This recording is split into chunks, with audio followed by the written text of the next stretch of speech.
If you're working on checking out how to start using phrases that sound more like jazz in your soloing, then you probably realize that it can be kind of hard to pinpoint what exactly makes a phrase sound like jazz. In this video, I'm going to go over 3 licks, 3 examples of bebop phrasing, and hopefully by checking out some real examples where you can hear how it sounds, you get an idea about how it works. And for each of the licks, I also have an exercise that's going to help you internalize some of the things that I'm using in that lick. My name is Larsen. Learn jazz, make music.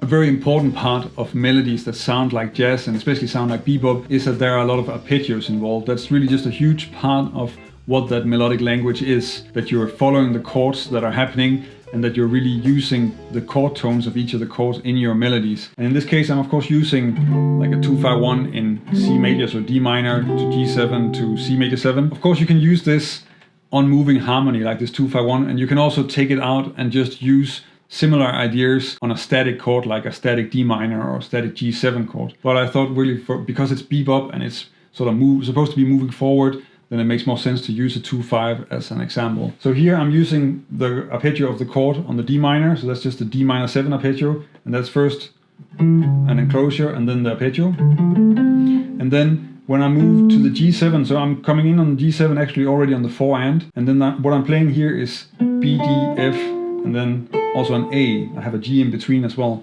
And that's the arpeggio from the third of the chord, which is the B half diminished arpeggio. And that's one of the arpeggios you want to use a lot. So you want to use the arpeggios from the chord itself and also the arpeggio from the third of the chord. And another thing you can see here is that I'm also being a little bit more creative with the arpeggio. I'm not just playing the arpeggio up and down. I'm also really using different rhythms, and in this case I'm playing the B half diminished arpeggio, but I'm adding a G in between. And that's really what you want to do. You want to practice the arpeggios, but you also want to work on making melodies with them, use different rhythms, mix them up with a scale. That's how you're going to make some great jazz sounding lines. From the A, I skip down to the F, and then use a leading note to take me to the third of C major 7. And here I'm ending on the G. Again, not really ending on the heavy downbeat, but really trying to end on an offbeat, because that's also really a part of this sound where we're emphasizing syncopation and offbeats. The exercise that you can take away from this, I think, is really about getting used to the different arpeggios that we associate with the chords. The one from the chord itself, and then the one from the third of the chord. So if I just run down that, so that would be first for the D minor, that would be a D minor 7 arpeggio. Then from the third, there's an F major 7 arpeggio. For the G7, first a G7 arpeggio, and then a B half diminished. C major, that's C major 7. And then from E, there's an E minor 7. If you want to check out a little bit more about that, then I have another video where I'm really talking about breaking down scales in diatonic arpeggios and practicing that. I'll link to that in the description of this video. If we play this exercise in time, it sounds like this.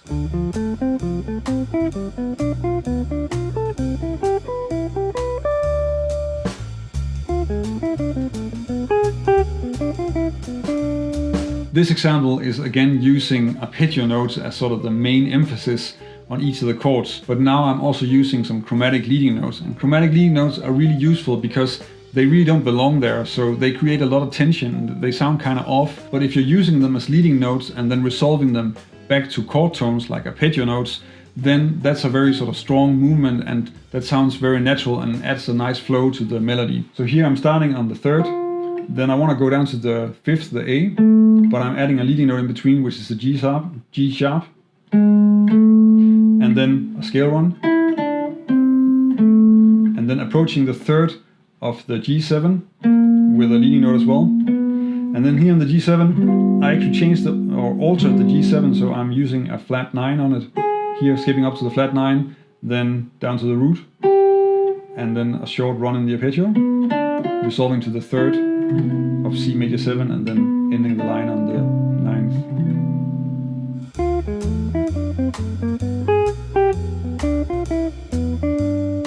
So when you're improvising over a dominant and it actually resolves, then sometimes you can use altered extensions like I'm using the flat 9 here. And another thing that's also maybe worthwhile pointing out is that it also can be really nice to once in a while not end sort of on a really low chord tone like the third, but also use sort of the open sound of the 9th on a major 7 chord like here. As an exercise to get used to these chromatic leading notes, you could go over each of the triads for these 3 chords and then add a leading note under each chord tone. That would be something like this.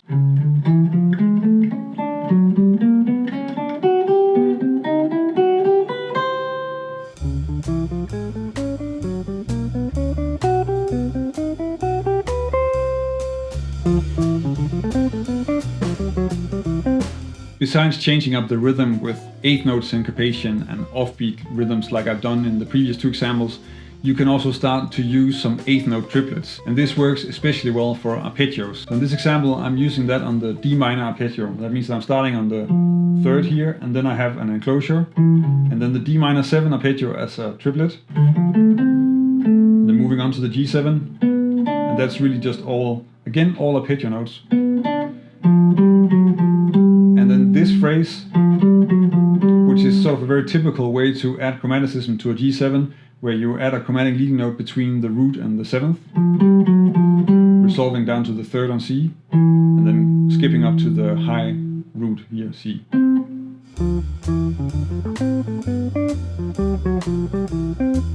To get used to playing these triplet figures on the arpeggios, we could take the first exercise and then add a leading note and some triplets to it, and then that would be this.